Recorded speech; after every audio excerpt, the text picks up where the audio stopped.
Good morning, bonjour. Welcome to the third webinar in Gwillim Online, the lady as Proto-Ethnographer, Temple Dancers and the Indian Sublime. Bienvenue à la troisième présentation du projet Gwillim Virtuel. I'm Victoria Dickinson, the convener of the Gwillim Project, and I'm delighted to welcome you to this online event. The Gwillim Project, Women, Environment, and Networks of Knowledge and Exchange in the company Raj, is a research initiative of the Rare Books and Special Collections branch of the McGill Library in Montreal. It's funded through the Social Sciences and Humanities Research Council of Canada and the Shastri Indo-Canadian Institute. Thank you. The Gwillim Project centers around the unpublished correspondence and artworks of Lady Elizabeth Gwillim and her sister Mary Simons, who moved to India in 1801 when Sir Henry Gwillim was appointed a puisne judge in the Supreme Court of Madras. The Blacker Wood collection at McGill holds paintings of birds, fish, and flowers by Elizabeth Gwillim, while Mary Simons' wonderful portraits and landscapes are held in the South Asian Collection Museum in Norwich in the UK. The sisters' rich correspondence to family and friends is in the British Library. The project not only brings together the Gwillim archive, but also an international network from diverse fields in Canada, the UK, India, and the United States. So a special welcome to members of the network joining us today. We'd like to thank all those who've made this event possible, in particular Emily Zinger and Nora Shallon, our student symposium coordinators, and Lauren Williams, the Blackerwood librarian. Emily will be watching the chat, and if you have any problems in viewing this webinar, please send a note in the chat. This webinar is being recorded and you'll be able to view it later on YouTube. We'll be sending the link as well as information on upcoming presentations in Gwillim Online to all who've registered today. It's my pleasure now to introduce the moderator of this webinar, Deborah Thiagarajan, President of the Madras Craft Foundation and former Director of the Dakshina Chitra Museum in Chennai. She will introduce our panelists and will be posing your questions to the speakers at the end of their presentation. Please use the chat function to ask your questions. Thank you for attending, et je vous souhaite bonne conférence. So, welcome to everyone who's viewing the webinar. I'm Deborah Thiagarajan from Chennai, from the Dakshina Chitra Museum. As Dr. Dickinson pointed out, this is a webinar on the lady as proto-ethnographer, and lady in question is Elizabeth Gwillim. Now, Elizabeth was a very accomplished young woman. She was fluent in Telugu and translated different legends from the temples. She was an accomplished artist, and she was very interested in all the things that were going on around her in Indian society, much more than in British society. So to speak of the talk of the times in which she lived, which was 1801 through 1807, when she was in Madras, and she is buried in Madras, unfortunately. She died at age 47. We have two very interesting speakers. The first speaker is Dr. Jeffrey Spear. He's a retired professor of English at NYU, and his specialty was Victorian studies, visual culture, and British India. And he's written quite a bit on and had publications on topics that concern the webinar tonight. And he's divided his talk into three sections. The first is giving a context to Elizabeth Gwillim as a Regency lady and not as a later period of the Victorian era. Second part is of the temple dancers at the time that she was there. And the third part is an exploration into the festivals and the temple car processions which Victoria would have seen. The second speaker is B. Sriram from Madras. And Sriram is an ardent historian of Madras's heritage and history. He's also a connoisseur of Carnatic music and very much of the musicians of Madras, both today and in the past. He is the editor of the Madras Musings, a fortnightly paper on the heritage of Madras and issues facing Madras city. So we welcome both Dr. Spear and the Sriram. there's a link at the on the webinar to a film. This film is on the Temple Car Festival in Madras in the Kapaleeswarar Temple. Now this temple was very close to the locality in which Elizabeth Gwillim lived, so she would have walked around this temple and she would have seen the different festivals which take place. This link is on YouTube. There's a separate link also on to Devadasi, one of the last Devadasi dancers at age 89, Muttu Kanamal, came and she performed at the Dakshina Chitra Museum and gave a workshop. We honored her actually. So these are both interesting films, very, very short. They were done by our curator, Geeta Hudson from the museum. So I'll take you now to Dr. Spear and to his talk. Thank you. Thank you, Deborah, for that kind introduction. Before beginning, I want to express my admiration and appreciation to Victoria, Anna, Emily, Nora, and all the folks at McGill who created this international Gwillim collaboration and our Zoom COVID workaround. I should also say I would never have taken up the history of South Indian Devadasi were it not for my longtime friend and sometime collaborator, Dr. Avanti Maduri of Roehampton University, who was a state-sponsored Bharatanatyam and Kuchipudi dancer before becoming a pioneer in the post-colonial historiography of South Asian dance and convener of the UK's first MA in that field. This presentation was written with a Canadian audience in mind, but I know there is a large and distinguished group listening in India. I'm fully aware of the difference between someone outside a culture looking in and those inside looking back. So at the same time as I greet you, I know that I am more properly your guest. Given this dynamic, I am doubly honored to be sharing this virtual platform with Sriram, whose knowledge of South Indian history and culture has literally filled volumes. The lady as proto-ethnographer. Elizabeth Simmons, Lady Gwillim, was born in 1763, making her a few years older than Jane Austen and slightly younger than Mary Wollstonecraft. The standard history of feminism goes through four waves, beginning in the 19th century. But in the 18th century, Wollstonecraft, drawing on the work of John Locke, argued that women were as capable of reason and rational thought as men. If, as Locke asserts, there is a uniform human nature featuring at birth an impressionable tabula rasa mind, and that learns by association, best nurtured through empirical reasoning and rational education. And if these are indeed universal characteristics, they necessarily apply to women as well as men. By the late 18th century, even arch Tories like Samuel Johnson promoted literacy for women, and there was a large enough female audience to support periodicals, fiction, advice, and conduct books.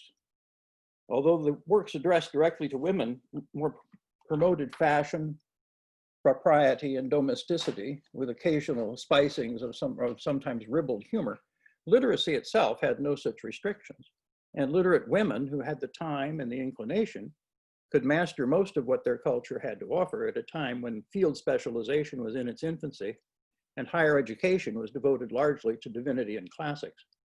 As the Austen narrator says of young Fanny Price, a fondness for reading, properly directed, is an education in itself. While empiricism was not a mandate for free thinking, it made freer thinking possible for women as well as men. It would be a long time before another female novelist would feel free to indicate the dubious moral nature of a character by having her joke about sodomy, as Austen does with Mary Crawford. Nor would it become any Victorian lady to amuse her mother, as Elizabeth did, by writing about the fun they had enticing their Indian butler to say the word chit because he pronounced the CH as SH. Just as late 18th century women's dress was less confining than Victorian fashion, likewise, as these jests indicate, the realms of discourse open to women of the late 18th century were considerably wider than what would be proper in the next generation and in the Victorian period. Elizabeth was exceptional, but far from the only well-read woman of her generation to move outward from the realm of conventional female accomplishments to genuine mastery in the arts, in the sciences of observation and classification, moving in her case from gardening to botany, like her sister, from rudimentary draftsmanship to art, from Buick's British birds to Indian ornithology, from European languages to Telugu, and a translation of a classic work in that language. Ships could not sail during monsoon, and when they did, it took at least 4 months to travel between Madras and England. Sailing times were dependent upon favorable conditions and so unpredictable. Consequently, Elizabeth's letters were not written in one sitting. They read like a cross between journal entries and essays, breaking off when a suitable ship was about to set sail. Nothing can be so teasing, she wrote, as wasting the opportunity of sending letters, the ships frequently sailing without any notice. The depiction of British colonial society during the Napoleonic Wars in Mary's and Elizabeth's letters will be familiar to a reader of the novels and letters of Jane Austen. Elizabeth places people by county or country of origin, family, income, class, and connections. She judges people according to their probity, sensibility, taste, and manners, rather than professions of faith. Although she assumes the broad framework of British Protestantism, she recognizes virtue without regard to religion, even mentioning cross-race relationships as a matter of fact, not of judgment. Her representation of South Asians takes into account what she understands to be a Hindu frame of reference, without the common reflexive assertion of British superiority, even asserting that some Hindu practices put the British to shame as regards personal cleanliness and sobriety, for example. The cultural horizon that enabled Elizabeth's reasoned and largely objective account of Indian people and practices would not survive the reactionary post-war period. Like wartime Britain, South India was on the cusp of a transition when the Gwillims arrived in 1801. The defeat of Tipu Sultan of Mysore at Seringapatam in 1799 made Britain the dominant power in the region, although control was not secure until the final defeat of the Marathas in 1818. As Susan Basu points out, in the 18th century, the East India Company promoted Madras as a safe haven for business, welcoming to all castes, sects, and skills. It was not a city, but a 40 square mile territory, a commercial and weaving center surrounded by agricultural land, suburban settlements, and temple-centered villages, generally outside British legal jurisdiction. So East India Company traders had by and large to abide by Indian customs. In some regions, there were traders and officers who maintained dancers to entertain in the Indian manner. I'm showing Colonel Skinner's dancers because one of them gave a rare counter statement after seeing English dancing and told General Mundy, "They notched very well, only jumped too high."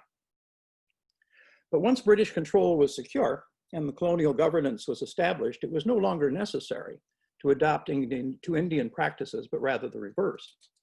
Madras was shrunk down to 27 square miles, with all inhabitants subject to British law under the aegis of the newly established Supreme Court on which Henry Gwillim sat. By the 1820s, British commentators made a point of justifying the Company Raj on moral grounds. They decried the religious sanction of the so-called thugs, along with child marriage at a time, mind you, when the age of consent in England was 13. And there was an unholy but rarely realized desire to witness a sati. Finally, there was what the British, drawing on biblical proscriptions, called temple prostitution, the life and livelihood of the temple-dedicated women of South India, a subject of lascivious interest and speculation from the time of first contact. When the Enlightenment framework gave way and the Anglicists supplanted the Orientalists, Elizabeth's relatively objective view of Indian customs and practices was lost. Mary Martha Sherwood, recalling a performance she saw in 1813, compared the influence of, quote unquote, tawny nautch girls over young Europeans, even men who have been bred up in England, called it an intoxicating drug or like the wiles of witchcraft. Elizabeth's account of the car festival and the women whose dance before the temple chariot of their god husband is of particular historical interest because her purpose is to inform and entertain her family in England, not to pass a moral judgment. The inescapable collective name for the Indian women ritually married to a god or goddess that displaced all others was and is the Sanskrit-derived devadasi, literally slave or servant of God, but possession of or possessed by God is the idea. The term is a type of Sanskritization in which the British, who wanted a universal terminology for Indian practices, invoked the authority of the ancient language to displace the vocabulary and nuances of India's many vernaculars. In this case, the vernacular terms for the hierarchy of temple-dedicated women in the languages of South India. Devadasi became a de facto English language word borrowed from Sanskrit, meaning temple prostitute, a borrowing no different in kind than bandana or chintz. The West has no category for women who are at one and the same time unchaste and holy. The kindest term then and now has been courtesan, which is still a sexualized category, not an artistic one. Consequently, although Abbé Jean-Antoine Dubois, who did the most to universalize the term, described the public and religious functions of Devadasis accurately at the turn of the 19th century, he nevertheless defined them as essentially prostitutes and only accidentally artists and holy women. In a colonial power structure, a translation, where no equivalents exist in the colonizer's language, can have material effects, impose a misunderstanding, turn one thing into another, an actual historical enactment of a Shakespearean usage from A Midsummer Night's Dream. "Oh, bottom," says Snug the joiner on seeing his friend wearing the head of an ass. "Oh, bottom, thou art translated." The elite among the Devadasi were the temple-dedicated women who attended their god husband and manifested his Shakti, his vital energy. They lent a divine aura to a king when they danced at court, prestige, pujas, and protection against drishti, the evil eye, and the estate of a zamindar.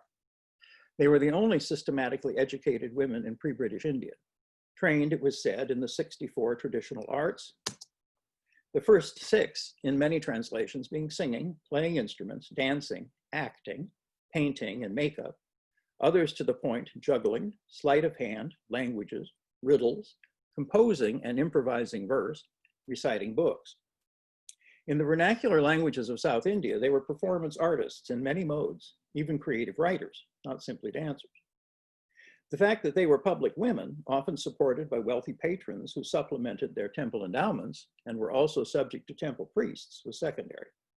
They were the elite in a hierarchy with different group names that extended in a system of purity and pollution down to itinerant dancers and their musicians who performed at social functions or followed armies, to the lowest rung of women who could be called sex workers in today's parlance.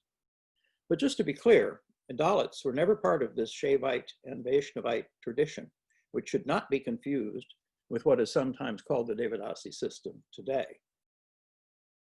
The rites performed in the temple were not visible to the British, who most often saw Devadasis in the mode of public entertainer, and generally did not distinguish temple women from other so-called nautch girls or dancing girls, nor indeed from the parallel but secular hierarchy of Islamic dancers.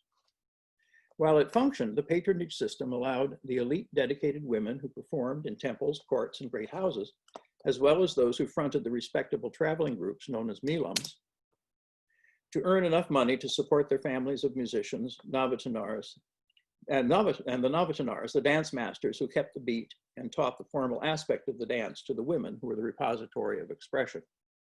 I might mention that at the tail end there would be the mother, the elder of the group, who would be a retired Devadasi and would be the matriarch, as it were, of the group. Famous performers earned large sums of money, much of which they donated to temples. Today, anyone can learn India's classical dances, but in the 19th century, the dance was inseparable from the body of the dedicated woman. You could no more distinguish the dancer from the dance than you could sculpture from its stone. Devadasis were not a caste. They had a way of life that was an unstable matrilineal supplement in a patriarchal society, part of an alternative family structure in which women were the educated breadwinners. They alone were women who could adopt children, a practice instantly suspect if they were defined as prostitutes. Their special status was sanctioned by and depended upon their divine marriage, which made them auspicious because they could not be widowed. But unlike male priests who had a subject position, the essence of the temple women lay in what they embodied in performance, whether in ritual attendance upon a deity, tales of the gods, or stories from the Indian epics, in which they assumed all the roles, male and female alike, but they were never essential.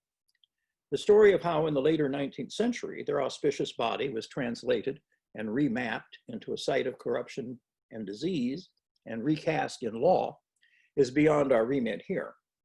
enough to say Devadasi history should not be mistaken for a feminist Paradise Lost. Priests now perform their rituals, and the only record of dancers left at the temple Elizabeth references is their heavenly form, apsaras, sculpted near the top of the gopuram.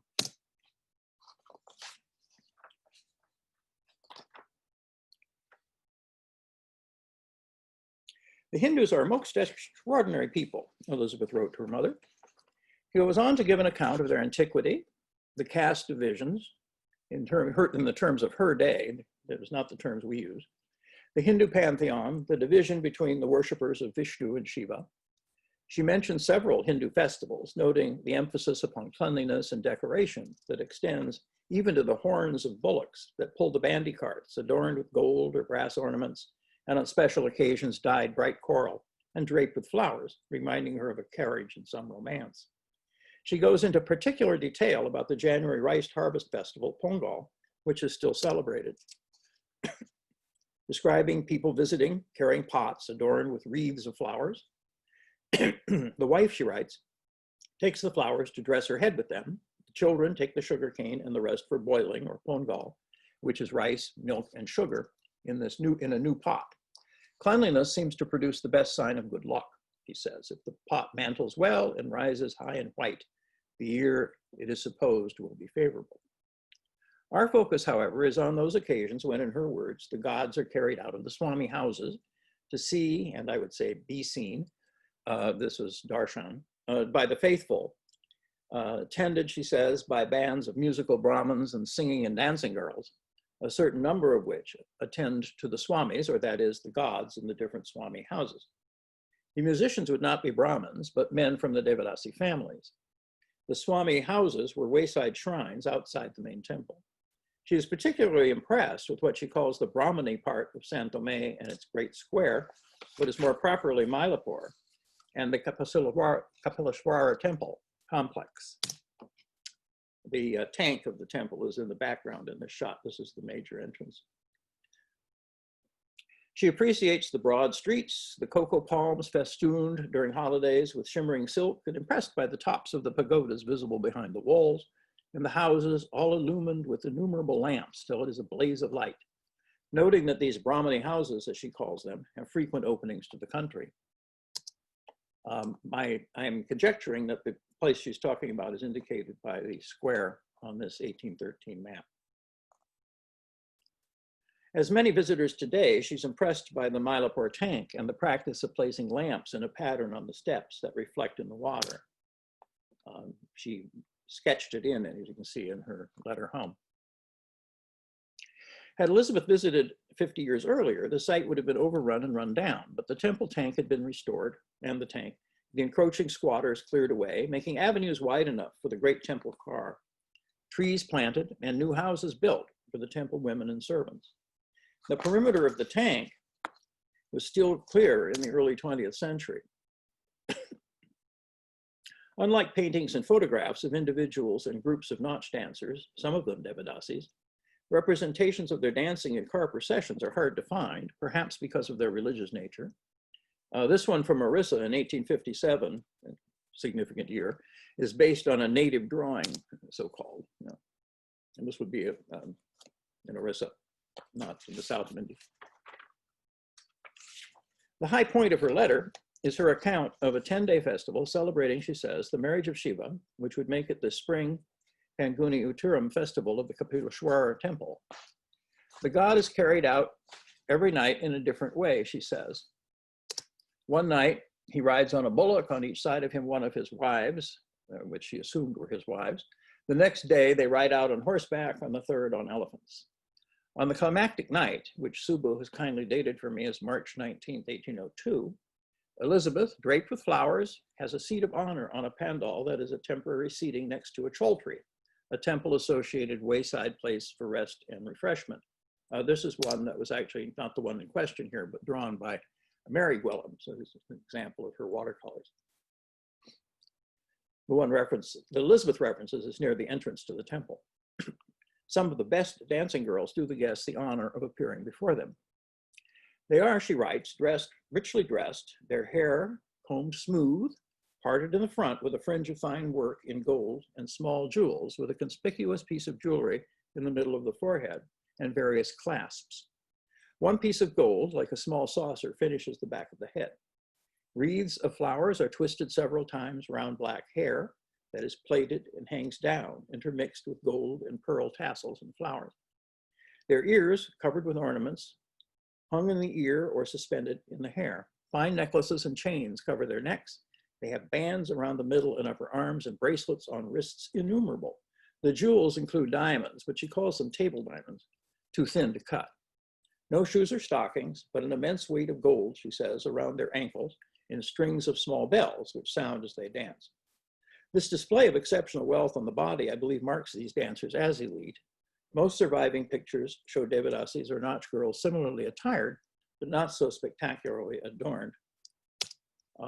Since these two paintings were done by Tanjore artists within a few years of each other, it's possible that the one in the red costume, it would be similar to the one that Elizabeth saw.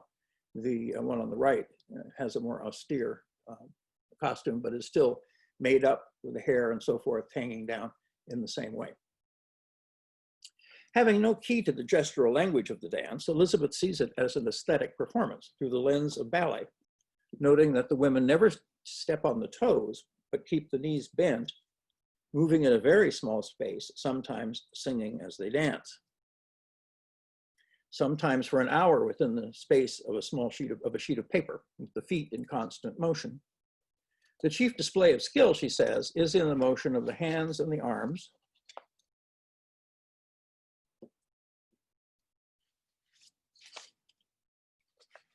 and the expression of the features, in other words, the facial expressions and the movement of the eyes, in which they excel.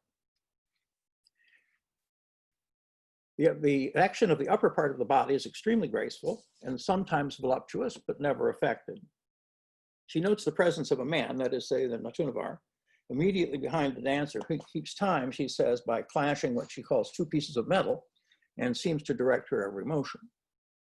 This initial dance before the deity would have been votive in nature. It was followed by a long solo performance in which, she is told, relates the story of Śiva as a pilgrim of great beauty who set the women in love with him. This narrative dance would have been in what is called Sadir or Dasi Atam, the dance of the Dasis, that was soon to be arranged and codified by the Pillai brothers in the court of King Sirfoji of Tanjore into the ancestral form of Bharatanatyam. Versions of the Śiva narrative are still performed. At midnight, fireworks signal the emergence of the gods on 3 carriages drawn by large numbers of people. Śiva in the middle, and as she says, a wife on each of the smaller carriages. Elizabeth's description of the procession is an example of what Edmund Burke calls the sublime. That is, it's an overwhelming emotional experience, employing the elements of obscurity, awe, vastness, and wonder. To bring us into the scene vicariously, I will conclude by reading her description as it was likely read to her family in England without any corrections. The carriages are like large thrones with many carved figures of the horses supposed to be drawing it, and coachmen in carved wood, and most gaudily painted, larger than life. Besides many angels and lions, the whole dressed up with hundreds of little flags and wreaths of flowers. In short, the ornaments are so profuse that one can hardly be sure, even after much prying, that one has seen the face of either god or goddess. After these shows, the ornaments of a theater would look very miserable. The clear moon above, looking pale, with the glare of fireworks and lights, the profusion of which you cannot guess at. It is a constant explosion during the whole tour made by the procession. If it were not almost profane to say so, these things really come on like a god. Thick darkness goes before them. The great clouds of smoke roll on before the carriages and conceal everything but what peers above them, the great waving leaves of the cocoa trees, which receive the light of the fires and of the moon, and the mango and other trees covered with white clusters of flowers, the glare of fresh fires upon the volumes of smoke, and the showers of fire from different fireworks, whilst rockets are thrown up unceasingly, 20, 40, 100 at a time, seeming to pierce the skies, have altogether such an effect as could hardly be conceived. The noise of their instruments is most tremendously piercing, but I think a little use would make them not disagreeable. The dancing girls precede the cars, and when they stopped, danced perhaps 20 or so as ours do, but dancing in their way, only advancing now and then to meet what we would call the partner and retiring. They are all women. Vast numbers of pandanus men and women follow the cars, dancing in their way. There are no other carriages, the crowd all walk. Thousands attend, and they are the great beauty of the picture, for the dress is so graceful and so clean. The white muslin turban and drapery and order and tranquility of their behavior gives great solemnity to the scene. One can hardly be surprised that they are unwilling to give up these shows for a better religion, the fruits of which do not appear very good in the examples our people who come out here give them. We'll return now to Deborah. Thank you. Okay, and that was very interesting. Your slides were very interesting. I think now we have a couple more slides of the Kapaleeswarar Temple that were taken in 2018. Victoria, can you bring them up, please? Okay, this is the Kapaleeswarar Temple today, and the tank with the small shrine in front. This is the Gopuram, the entrance tower to the temple. Next slide, please. Again, the tank and the Brahmin houses with the red and white stripes are behind. Next slide. And this is the temple car festival. It's as crowded today as it was earlier. The temple car goes around the 4 Madras streets, the 4 square streets around the temple, in a symbolic journey of the God going around the cosmos. And that's really one of the major reasons for the temple festivals. It's very much of a cosmic type of festival. You can see that it's the people who are pulling the festival, and the wheels are about 8 feet high. So it's a very huge endeavor to carry this and to turn the corners to go around. Next slide. This is what it would have looked like again in the 1800s. This is a smaller area. You can see the Gopuram, the tall tower in the back, and how much higher the festival would have been, the car would have been to the 1-story houses down below. And look at the difference in population also. Next slide. When they say vahanas, this is the Nandi, the vehicle of Shiva. It's completely plated in silver, and the god would be sitting on this type of vahana to go around.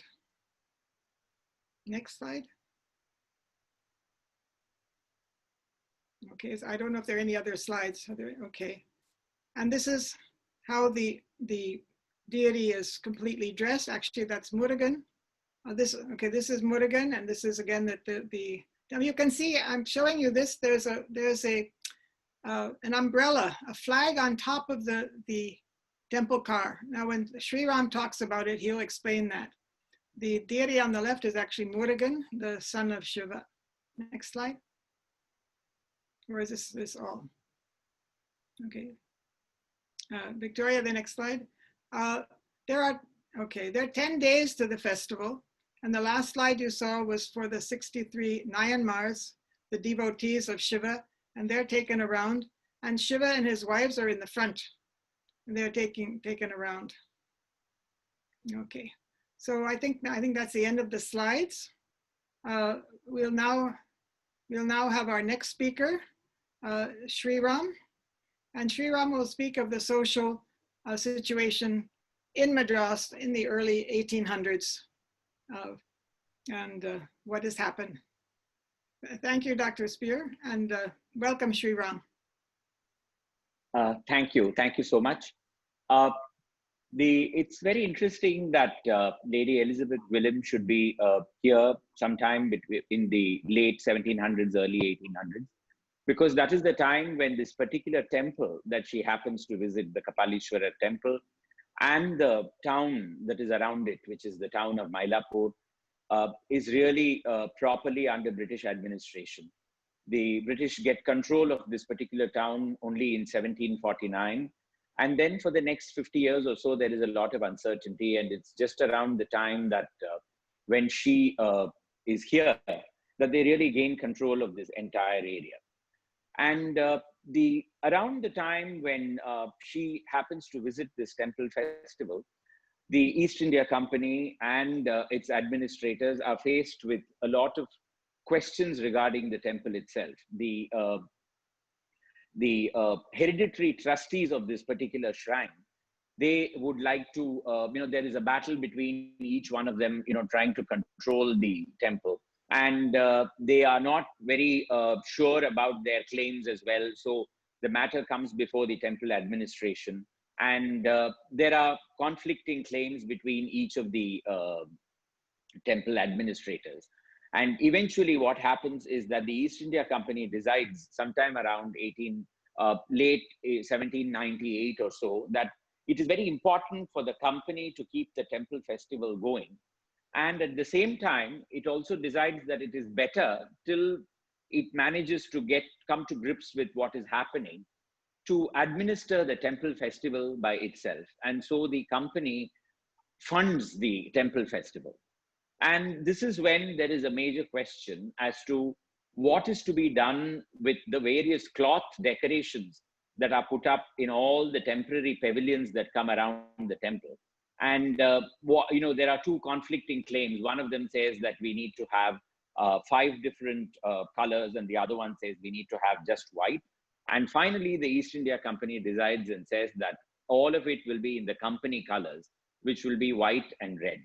And so even today, when you go to this particular temple festival, you will find that by and large, all the pavilions that are put up are in white and red. And the other ones, a few of them have other colors as well. And then there is also this claim of which castes or which community standard is to be flown above the temple chariot when it comes out. And once again, there are riots around the time that Lady Elizabeth Gwillim is in Madras. And finally, the company comes up with a very unusual decision. The company says that the flag of St. George will fly over the temple chariot. And so for the next 5 or 6 years, it is the standard of St. George that flies over Shiva when he comes out in a temple procession. So that's a very interesting feature that we have. This is the temple festival and the tank, as has been shown to you earlier. And these are the deities that we have. Incidentally, though Lady Elizabeth Gwillim keeps talking about Shiva and his 2 wives, Shiva is he is monogamous in the sense that he has just one wife, and there aren't 2 wives. And what she's mistaken to be the 2 wives, one is the goddess herself, who is the consort of the Lord, and the other one is the younger son of the Lord, who comes out in a separate mount by himself. So that is what she is mistaken to be Shiva's other wife. So this is the principal deity of Shiva, and on this side you have the goddess. Debbie showed you the various temple mounts, and I noticed that there was a question on from one of the attendees as to where are these mounts stored when the temple festival is not happening. The temple itself has got a number of warehouses within its periphery, and these are all kept locked, and they are pulled out around 1 month before the temple festival. They are given a fresh coat of paint. You will notice that one of them, the bull that is on the top, is actually plated in silver. And so this is polished and it is put out on display. And all the other mounts that are made of wood are given a fresh coat of paint, and they become very bright and attractive. Lady Elizabeth Gwillim also talks about a rest house where she sat and watched the temple festival. Now, this is not that rest house. This one is a rest house that came up just around 45 years after she passed away. But this is a rest house that still functions in the area around the temple. And it has got a very unique mandate. The man who funded this particular rest house declared that every time the temple deities come out in procession, his collection of clay dolls and leather puppets need to be brought out and put up in display inside this particular rest house. And that is followed even today, a good 170 years after the man actually endowed this particular rest house. It is still splendidly maintained. The dolls are given a fresh coat of paint. The leather puppets are painted over. They are cleaned, and then they are put up over here. You'll also notice that she talks about women decorating the streets. And this is what is happening even now. You will find that they are drawing patterns on the ground with flour, rice flour. And this is just a token of devotion. They don't really need to do it. And they also know that when the millions of devotees walk over this, it'll all be gone in a matter of minutes. But for them, the god is their emperor. And when he is coming out in procession, they need to welcome him with proper floral patterns. And that is what they're doing over here. She also talks, I noticed in her letters, of various items being sold around the temple festival. Even now, you will find beads, pots, small toys in wood, and unfortunately now in plastic as well, being brought and sold over here.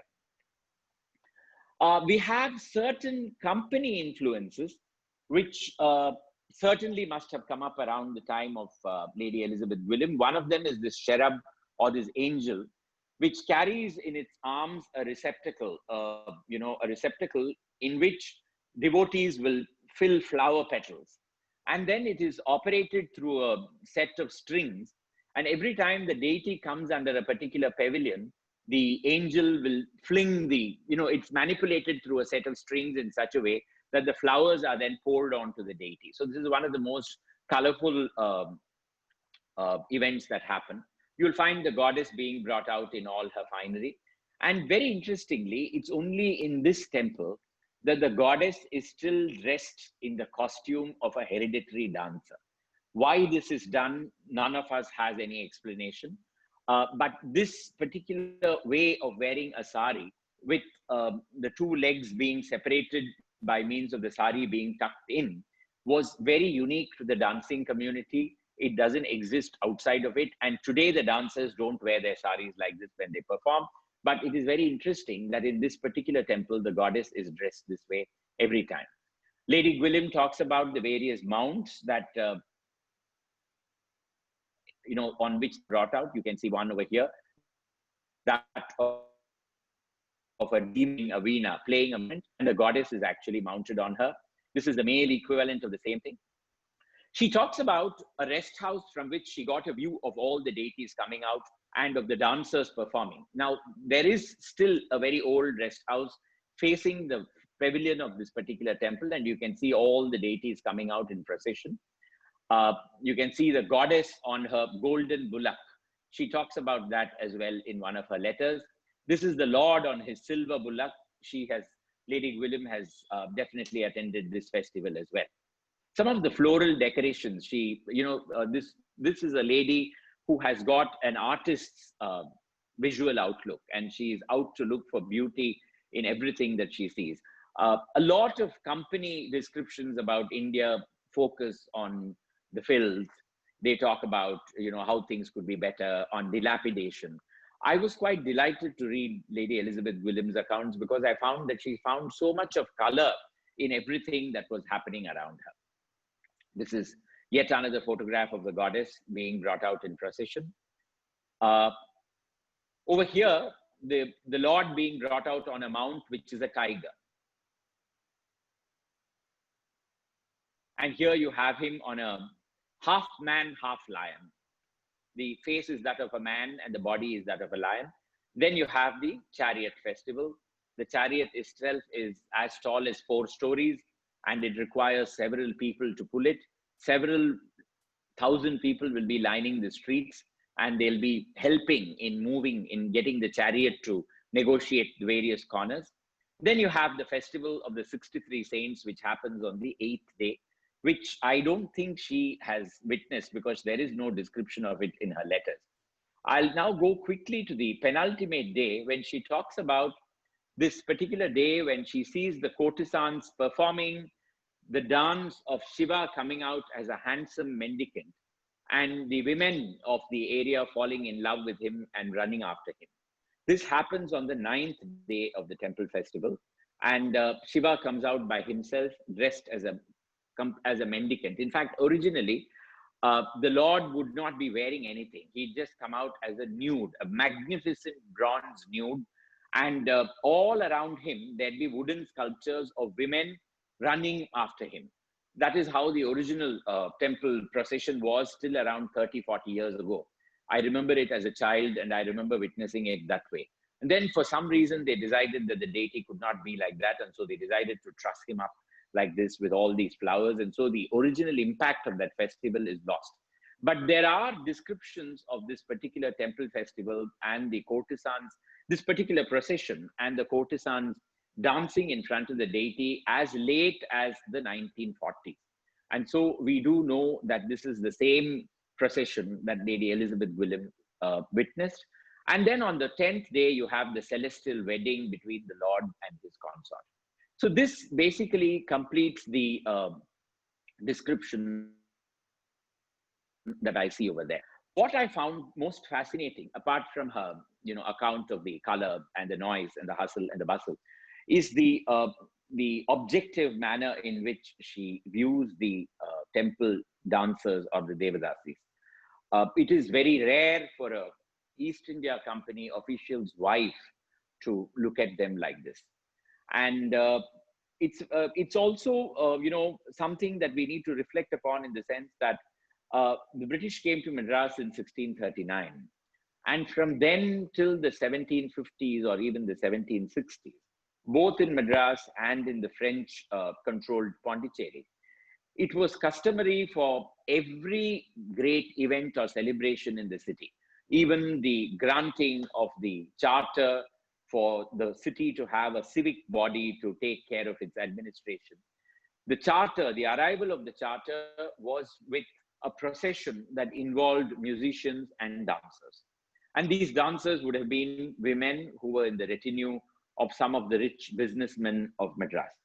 I, of course, I did find that there was a mention that many of the East India Company women, men rather, maintained some of these women in their retinue. In South India, we don't have any account of this. That was essentially a practice in the North, when many of the East India Company men did have dancers and BBs, and they also had children through them. We don't find accounts of that in South India. So it appears that they operated in two different worlds. In South India, the preference was for Portuguese women, of whom there were plenty. And that is how you had a whole new community of, people coming up later through the union of these Englishmen and these Portuguese women. So the women, the British women, when they came to Madras, they were rarely ever sympathetic towards the temple dancers. And they were initially the people who began branding them as prostitutes. And that is something that the officials followed later. And what was even more unfortunate was that the judiciary, of which Sir Henry Gwillim was a member, they gave that definition to these dasis, because the dasis had a number of instances of litigation. And when they couldn't get it solved through the temple administration, many of them went to the courts. And that is when the English judges couldn't find an equivalent term, they decided to brand them as prostitutes. So on the one hand, you have a wife, Lady Elizabeth Gwillim, writing very objectively about them, noticing the beauty of their stance, the way they were pirouetting, the way they moved their arms, the way they had facial expressions. She even goes to the extent of noting the way the dance master is following the dancer with the clashing of the cymbals. Now, this was a practice that lasted till the 1930s, after which it became customary to seat all the musicians in a dance performance in one side and have the dancer perform by herself. It was very distracting to have all those people around her. But that practice was given up in the 1930s. And it's very interesting that a woman in the 1800s has actually documented it. So on one side, you have a wife who very objectively is writing about the whole thing. And on the other hand, you have a husband who is part of a judicial system which is beginning to label these women in a certain fashion that 120 years later will eventually bring about their downfall and their complete ostracization. So we do witness a very interesting cusp when you compare the situation of Lady Elizabeth Gwillim and the situation of her husband. So that really makes for a very, very interesting contrast. But yes, what is very heartening is that the temple festival has continued without break all these years. Every year it happens in the month of Panguni, which falls between March and April. And on the 8th day, you will have as many as 400,000 people coming to witness the procession. And because it falls in the month of March and April, the daytime temperatures can be as high as 38 or 39 degrees centigrade. People will not mind the heat. They will come, they will participate.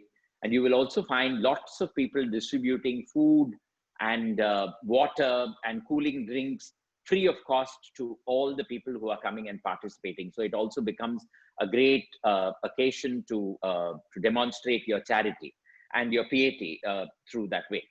But finally, this year, we didn't have the festival because of the coronavirus outbreak.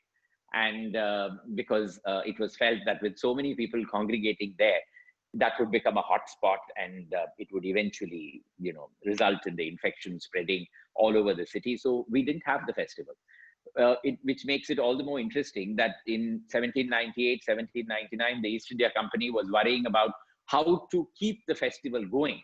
And right now, our administration had to worry about how to not keep the festival going. So I leave you with that thought and back to the organizers. Thank you very much.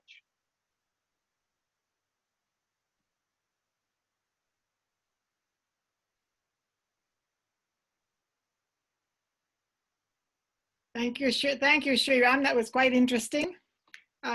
Now we are open for any questions.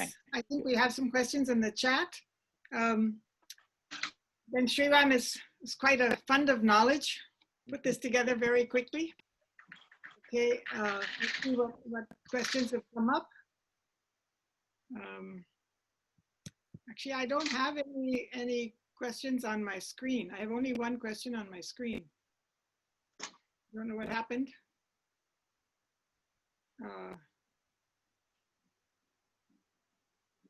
It's not a question, it just says very interesting presentation, Sriram. Emily, I don't have any other questions. Okay. There's one, I would love to hear more about the marital relationship given the divergent views. So Sriram, I think I'll have you answer that. Yeah. So she wants to know what the relationship would have been between Gwillim, Sir Henry Gwillim, and Elizabeth. I think it was a very. I don't know if Sir Henry Gwillim had a divergent view. The judiciary had a divergent view. That is for certain. But whether Sir Henry Gwillim himself gave any judgments that particularly looked at devadasis as prostitutes, I have no idea, and that needs some research. I haven't gone into that. But could I say something? Yes, please. Yeah, go ahead. Actually, Henry Gwillim was very sympathetic with the population. He got into big trouble. He got into big trouble because he favored judging the native population by British law, as if they were citizens. And after the Vellore uprising, he was recalled. They had to bring the Supreme Court back together and vote him out, so to speak, and he was sent home. So actually, one of Lady Gwillim's late letters actually anticipates the very problems that led to 1856. 50 years ahead of time, she saw the danger of trying to impose arbitrary rules on the people who worked for the company in their military. So that's one reason that they wound up back in England, so she had passed away by then. Okay, there's another question. When did the Devadasi culture start? Very early. We have records of the Devadasi system going back almost to the 7th and the 8th centuries. So 7th century after Christ, and perhaps it goes back even before that. But what is very interesting is that it began as a custom where women voluntarily dedicated themselves to the temples. And it was across all the Hindu castes. So it was not a single community. Very often the family prayed that, if they were blessed with something, then one of their daughters would be dedicated to the temple. So it was almost like the Vestal Virgins And, in many ways it was like that. And then the women became the property of the temple. And thereafter, the temple administration took care of their well-being. The point is that as long as there was a powerful ruler who ensured that there was law and order and revenue to the temples, the system worked very well. These women were custodians of the arts. They performed their various duties in the temple, and not all of them danced and sang, mind you, because there was a gradation of duties, and people did realize that not everybody was equally gifted when it came to the fine arts. So the less gifted ones would be given duties like stringing of flowers, cleaning the temple, washing the temple vessels, and so on. So that's how it worked. But every time the kingdom fell on bad days or revenue was withheld, the women had no choice. And then, many of them did have to get into trade, so to speak. And so, and in any case, the less talented ones really didn't have a sizable income to maintain a family. And so most of them did get into trade. So that is how the system eventually degenerated. Okay, well, there's one other question, whether the dancers, were they paid? And I know from Dr. Spear, would you like to answer that? Yeah. How were the Devadasis paid when they were? Again, I can't speak to the whole long tradition, but at this time, there were really two sources of revenue. They would be maintained by the temple, and they would have an endowment. And this is what often went to court. If the priests tried to take back the endowment, the only recourse was to go to the British courts. And I wrote an article on this. This is basically how the system was transformed through the law, actually, and how the confusions today actually came about was through legal action. But then, of course, they were entitled to have an earthly lover. So if you had a patron, and these are often monogamous relationships or serial, they were not, that's where the term courtesan gets pushed in here.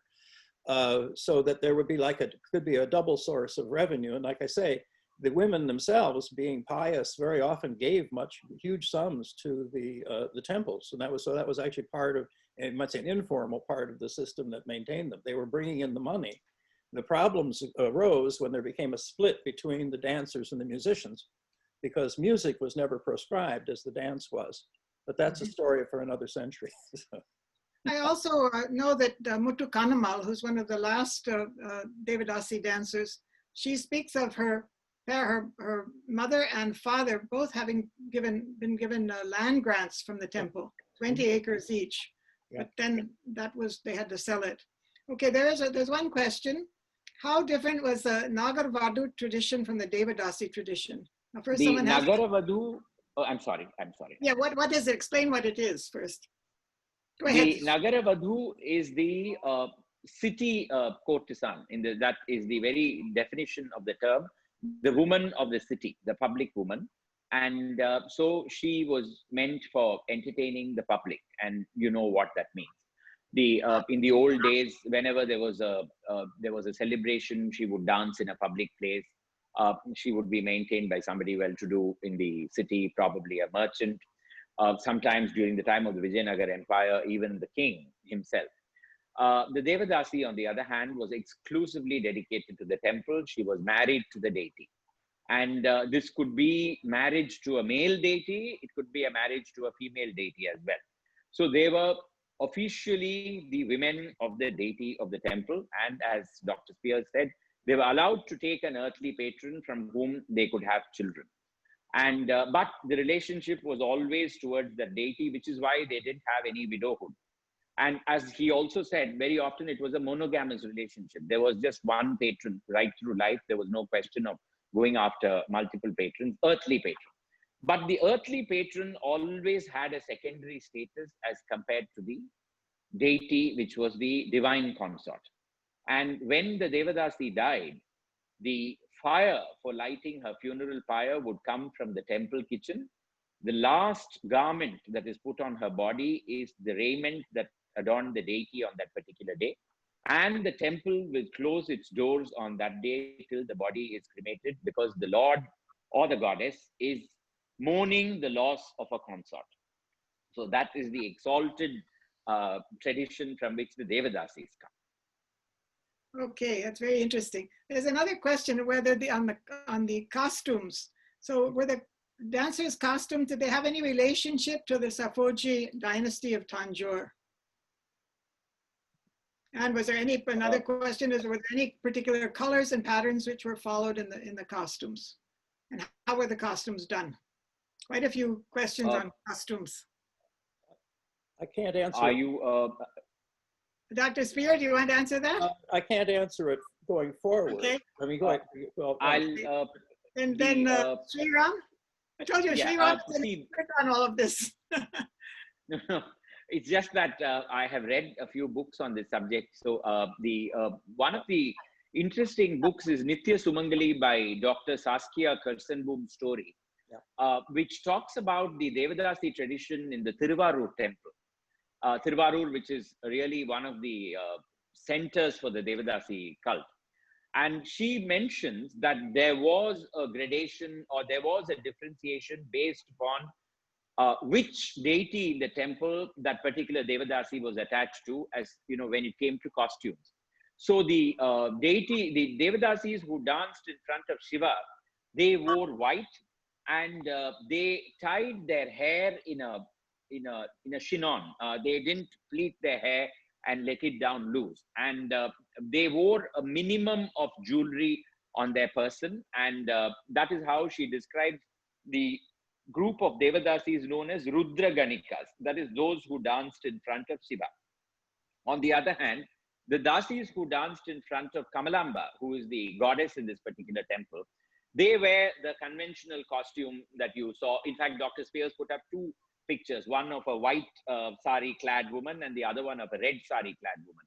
The white sari would probably be the Rudra Ganika, and the other one, who is the red sari clad woman, is probably the one who is dancing before the goddess. So that is really, from my reading, that is what I can tell you. But yes, there was a differentiation based upon which sanctum the Devadasi was going to. The modern costume was developed, I believe, in the 1930s. That's right, by Rukmini Devi. Chitra. And yeah, you have a fan between the feet and you have a fan under the blouse. So all that came about in the 1930s. But for a long time, till the 1970s, we did have women from the Devadasi backgrounds who stuck to the old costume and never made the change that Rukmini Devi brought about. Okay, there's another question. Can you speak on the role of Lord Murugan? What is the role of Lord Murugan in, I guess, in the processions, in the Tamil psyche? Why is he? See, Muruga essentially means handsome or lovely to behold. And he is essentially a Tamil deity, a local deity, who with the increased Sanskritizing of our religion eventually gets morphed into becoming the son of Shiva and Parvati. And in this particular Kapaleeswarar Temple, Murugan has a very important status because his was the original shrine where the Kapaleeswarar Temple is located today. And the Kapaleeswarar Temple itself was probably closer to the sea, and that became dilapidated, and the temple was moved to this particular location where Murugan and Shiva and Parvati all came to occupy the same temple campus. So in this temple, very unusually, Murugan has individual rights of coming out in procession independent of Shiva. And when Shiva comes out in procession, he comes out in procession as well. So that is why in this temple, you have separate processions for Murugan, and you will also find him in the processions of Shiva. But traditionally, in all Shiva temples, 5 deities will come out in procession. The first is the elephant-headed god, the remover of obstacles, who is the elder son of Shiva and Parvati. Then Shiva will come next, Parvati will be the third, Murugan will be the fourth, and finally there will be an attendant deity called Chandikeshwara, who is the last. And all 5 of them will be brought out in procession on all great days in any Shiva temple. Okay, there's another question which I also would like the answer to. How did Elizabeth Gwillim die? I mean, she was here less than 8 years, and there was nothing in her correspondence to show how she passed away. Does anyone know? For sure. Victoria, do you know? Anyone know how she passed away? Because her last letters were from, and her sister's letters were from 1807, and she supposedly died at the end of 1807. So I don't think it's a specific, that's one of the problems with having very limited biographical information. That's yeah. one reason I had to give that context the way I did. We just have very little outside the letters. Okay. Oh, there's a question. Were devadasis attached only to Shaivite temples? What No. about Vaishnavite temples? Oh no, Vaishnava temples too. Also Vaishnavite Oh, yeah. temples. Okay. Okay. And who made the costumes of the devadasis? I don't know. Sriram, you have any idea who made the costumes? Oh, well, there would always be tailors attached to the temple. There were every temple, for instance, the Sriram temple has had a Muslim family for years that was responsible for stitching all the costumes of the temple. So I presume that the same services would be extended to the devadasis as well. And so the Kanchipuram Varadaraja Swami temple, for instance, had a street next to it that was dedicated to devadasis. So there must be tailors attached to made the costume. Okay. I don't know, Victoria, how many questions more we should have. Talking of tailors, I know that Elizabeth Gwillim had 2 tailors in her house because she needed people to stitch and repair all the clothes that were damaged by the Dobis who hit them on the rocks. So obviously there were a lot of tailors, and generally they were Muslim. Any other questions? Or shall we bring this to a close? It's already it's an hour and 10 minutes that we've been on the session. Any more questions that we should just, there's one. Since her descriptions are so detailed, do we know how much physical access Elizabeth had to the festival in terms of participation or integration by the attendants, or the necessity of an escort? In other words, would she dare go there by herself, or how did she go? She probably would have taken her dubash with her. There's a slight contradiction in the letter that first she says that she can't go, and then without any explanation, she is invited. So I think that the East India Company, as Sriram was saying, would have had some say here. But she did, she was definitely an invited guest. And from the implication is that she had a seat of honor, that the dancer would perform directly in front of her was a tribute and a sense of honor. Then she may not have been the only guest in that, but I think that she clearly was very curious about these things. And, but I imagine the company had a role in her being invited. Okay. I have a question. There's a question. Do devadasis belong to a particular caste? No. In other words, before They became a caste. Yeah, they became a community. Even then, I wouldn't call them strictly a caste, but they did become a community. There was a beautiful sentence in Dr. Spear when he spoke. He said about an unstable matrilineal hierarchy in a patriarchal world. I thought that summed it up so beautifully. All the uncertainties of the devadasis system. I think it just brought the whole thing to the fore. That's very kind. I should say that they did, in the resistance to their exclusion, they tried to become a caste in the 20th century, and because there was I think in the 20s there was a whole movement where it allowed castes to redefine themselves, and they were turned down. Yeah. Okay. And Dr. Spear, there's another one. The company paintings which you showed, do they have artists? Were they Indian artists who did the company paintings? And are there in many instances, names of artists? Yes, in many instances, the company artists were, and they have created a style somewhere between Western style and the traditional representation. Some of them, by the way, did wonderful natural history in anticipation of the birds that Lady Gwillim did. And then there were also Western visitors, artists who came, and some of the people attached in the military also, but who had artistic ability. And of course, later they started with photographs. which was so there was a mix. And very often you can tell the difference because a Western artist, following aesthetic traditions, elongates the figure. So when you see a dancer who looks more or less like they stepped off a ballet stage, you're probably seeing a Western representation. Because it's interesting because aesthetic traditions can overpower observation or realism, right? So, right, yeah. Okay, what is sort of the time scale of those company paintings? From when did they begin and when did they sort of end? They start they're certainly available in the late 18th century. I'm not sure when. I suspect they didn't last much longer into the 19th century, but I can't really say for sure. Somebody at the V&A would know for sure. Yeah, okay. So I think we've answered most of the questions. Should I turn it back to Victoria? Okay. Victoria, are you there? Yes, thank you, Deborah.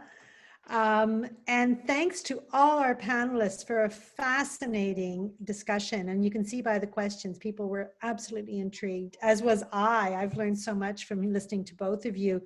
And it's given me such an insight into the life of people is never, we often think of the past as being very black and white, but there's so many different shades and colors in the past when we actually have access to them. So thank you very much. And thanks to all the participants who attended this session of Gwillim Online. We're looking forward to welcoming you back to our upcoming presentations. We're taking a short summer break. It is summer here in Canada and it's not as warm as it is in India, but it's definitely warm. So we're taking a short break in August and we're returning in the fall to complete Gwillim Online with 6 more sessions on topics ranging from curry to climate change.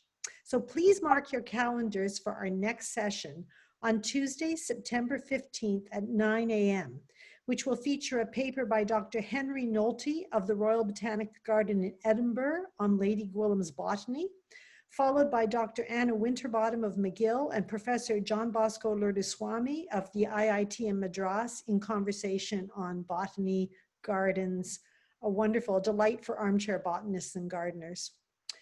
So merci de votre présence aujourd'hui, and we look forward to welcoming you again this fall to Gwillim Online. Thank you again, and thank you to our participants. Thank you. Thank you so much. Okay.